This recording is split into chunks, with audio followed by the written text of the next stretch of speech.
Hello, my name is Charlene and welcome to That's My Car. Now, if you live in South Africa, chances are that you have owned a Toyota Fortuner. If not, then you know someone who has. Now, this thing has been the staple food for adventure SUVs in South Africa for the last 20 years, and for 2 decades it's been sitting at the top of its throne. Everywhere you go, you see it. Every shopping center, every off-road meet, the Fortuner is there. And it's not like there hasn't been any competition over the years. Some have come and some have stayed, while others have gone. Now though, in 2025, there's a new challenger to that throne, a new pretender wanting to take a piece of the cake, perhaps the entire cake, from the Fortuner, and it is this, the GWM Tank 300 diesel. Okay, it looks familiar, and the reason why is because it was launched in South Africa in 2024, initially as a 2-liter petrol, turbocharged, and a hybrid vehicle. Now, the fight is on because GWM finally listened to South Africans. We said we don't need no 2-liter turbo, and we got the diesel because that is what we wanted. This is powered by the 2.4 turbo diesel engine that is also in use in the GWM P300. Right, so now the question is though, is the Toyota Fortuner in its new outfit, the GRS outfit, is it still the king of the hill? Or did GWM actually produce something that can take on the most popular adventure SUV in South Africa? Right, like this video, subscribe to the channel, and let's find out if this thing has more marrow in its bones than gadgets.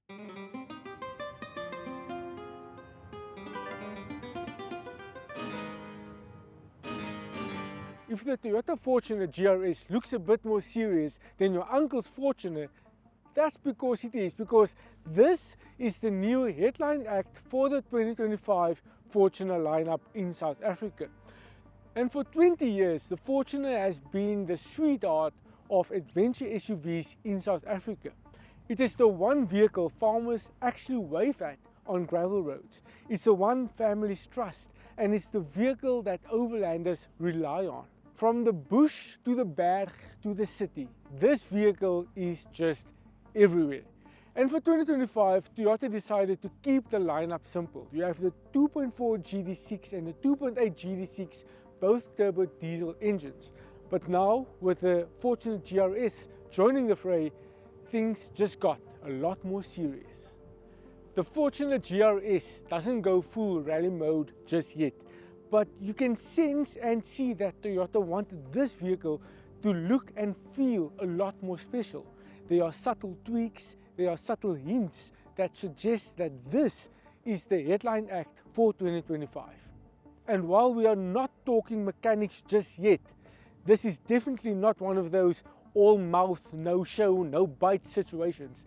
There is method to the madness, and there is merit to what this thing can do.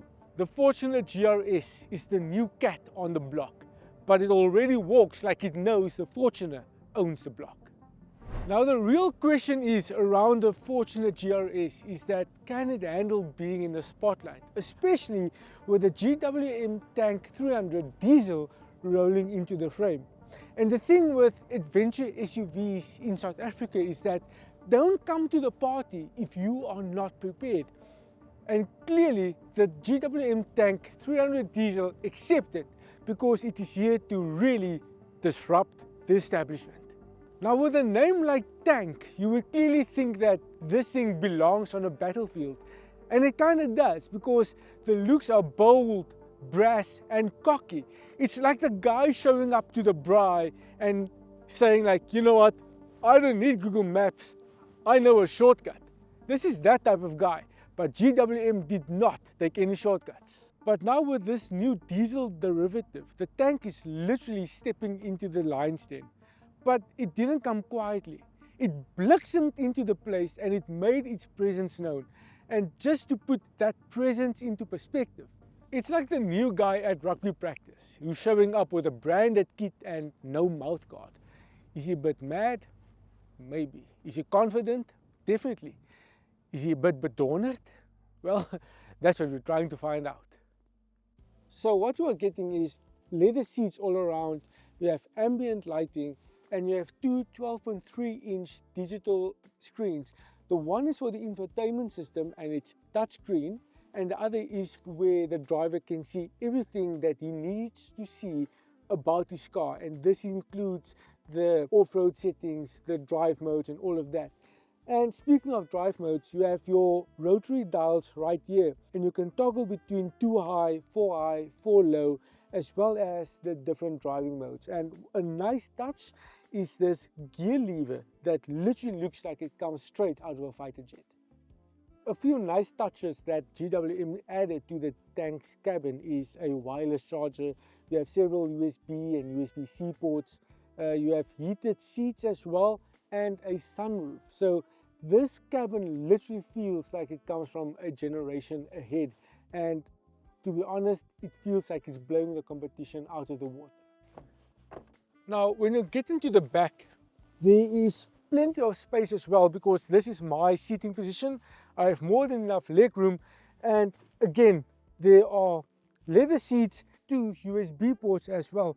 Then when you move to the back, you have a nice cargo area as well.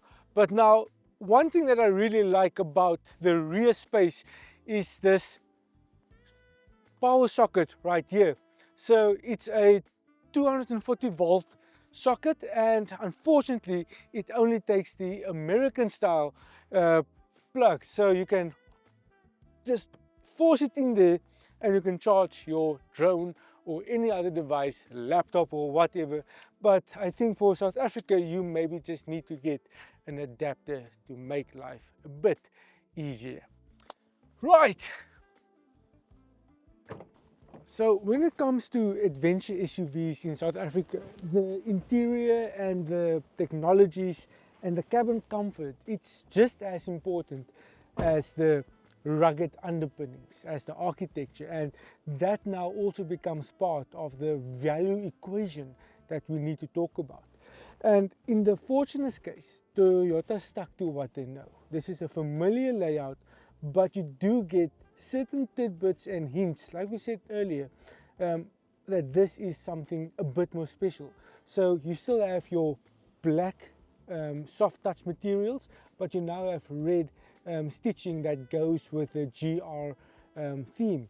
The seats are very comfortable, and in the headrest you have the GR logos embroidered into the seats as well as on the steering wheel. However, we need to talk about the interior as a whole. For starters, this right here, there's a lot of real estate that's going to waste. The infotainment system, the dials, the layouts, everything is almost 10 years old. So when you consider this and you compare it directly to the Tank, then you have to ask Toyota, what's happening? However, in their defense, this is one of the oldest models in their lineup. So we can expect when the new Hilux arrives in South Africa later this year or early in 2026, that there will be a new interior that will be introduced. So let's talk about the rear seats quickly. These are comfortable seats and they can recline. They are also in leather with a bit of soft touch materials over here as well. You have 2 USB-C ports. You also have a 220 volt power socket that you can charge your laptops and smartphones with. To gain access to the rear, because this is a 7-seater, you literally just fold the seat forward. But we need to talk about what's happening in the back, because this is one of the most controversial things about the Fortuner. So now that we are going to the back, this is one of the most controversial things about the Fortuner, the two most rear seats. So unlike the rivals and other competitors in the segment, the rear seats are not in the boot. So you literally have to flip it open, untie it, unclip it, let it down and pull it up. And this is how you get and gain access to these seats, how you erect it and also how you put it back up again. And it's like, why Toyota, why? But the benefit is these seats can literally unclick and you can remove them. So you do not need to keep them in their place all the time. Yeah. Well, this is a 7-seater and the Tank is not, so there you go.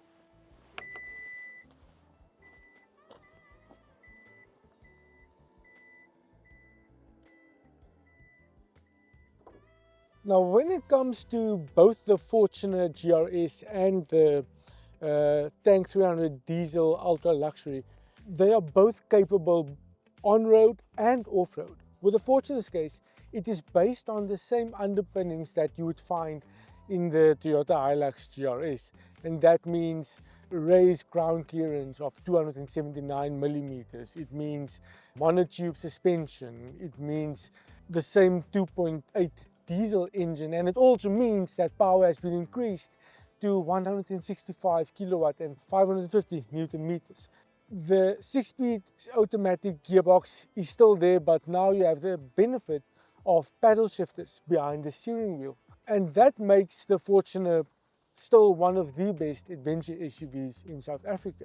It uses a part-time 4-wheel drive system, a 4x4 system, and it goes in 2 high, 4 high and 4 low. So you can toggle on the fly at speeds of up to 100 kilometers per hour between 2 high and 4 low, and it will literally go through any and every obstacle. So even though this Fortuner generation is almost 10 years old, there's a sense of comfortability with it because there's no need for this SUV to be something that it's not.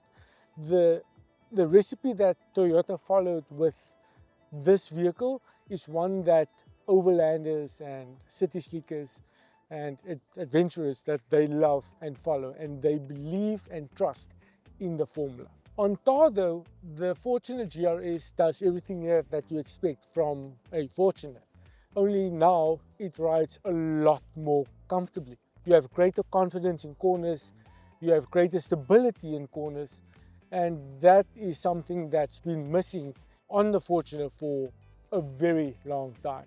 But this is something that buyers in this segment will appreciate, and this is why they will always gravitate towards the Fortuner. Yes, it does have the GR tweaks, and yes, it is a bit more sporty, but all of those changes, all of those additions, all of the Gazoo racing influence, it literally made this Fortuner the one to have, even though it costs almost 1 million rand.